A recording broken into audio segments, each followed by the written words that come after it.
தோனில practice பண்ணும்போது சில சமயம் அந்த ரோபோ வந்து பால் போடும்ல, அந்த மாதிரி சாப்பாடு சாப்பிட்டுட்டு இருந்தோம்.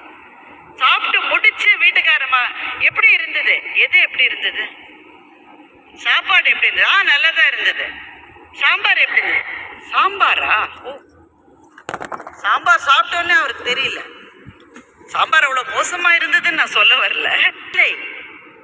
மெல்லாமலேயே தின்று தின்று தின்று வாழ்க்கையை இவ்வளவு வருஷம் ஓட்டியிருக்கோம்.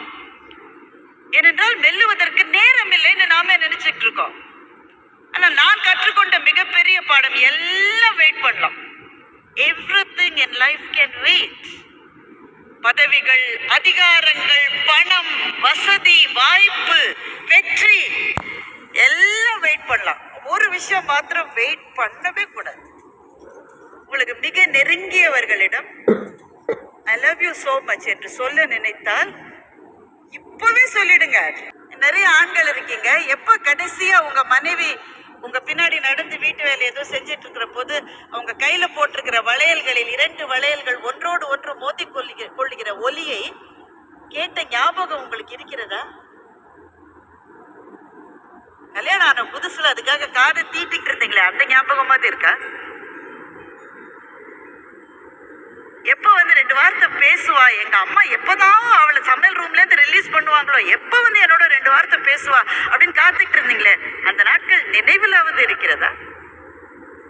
நீங்க என்ன மேடம் சொல்லிடுவீங்க, உங்களுக்கு என்ன கல்யாணம் ஆன புதுசுல கோயில் கர்ப்ப கிரகத்துல இருக்கிற அம்பிகை மாதிரி இருந்தா, இப்ப வாசல்ல இருக்கிற துவாரபாலிகை மாதிரி இல்ல இருக்கா? அவ எப்படி வேணா இருந்துட்டு போட்டோம், ஏன்னா நீங்களும் உங்களை கண்ணாடியில பார்த்து கொள்ள வேண்டும் அல்லவா? அப்போது நான் தெரிந்து கொண்ட விஷயம், ஒரு பிரச்சனை என்று வருகிற போது நிறைய பேர் வந்து கவலைப்படுவாங்க, கண்ணீர் விடுவாங்க, பிரார்த்தனை செய்வார்கள். ஏதாவது ஹெல்ப் பண்ண சொல்லு பாரதி, எனி டைம் அவைலபிள். எல்லாருக்கும் அந்த இன்டென்ஷன் இருக்கும். ஆனா 2 நாளைக்கு மேல இருந்து செய்ய யாருக்கும் முடியாது. ஒரே ஒரு உயிர் தான் நமக்காக கூடவே இருக்கும், அது உங்களுடைய வாழ்க்கை துணை மாத்திரம்தான்.